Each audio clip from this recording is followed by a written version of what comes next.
Pre, may tanong ako. O ano yun pre? Pag gumulong-gulong ba ako ang tawag sa akin pa-ikot-ikot. O ako naman. Sige, sige, sige. Bakit kaya may dumarating na problema? Di naman ako nag-order. O ano naman ang tawag sa mahiyain na ibon? O ano? Di introvert.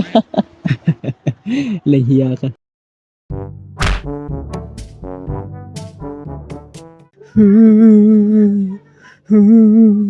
Ma, bakit mo naman ako pinalo? Di ko naman yun sinasadya Anak, ang pagpalo namin sa iyo ay nagpapakita lang ng aming pagmamahal. Ganun ba ma? Aray ko, at bakit mo ako pinalo? Kasi ma, mahal kita. I love you ma.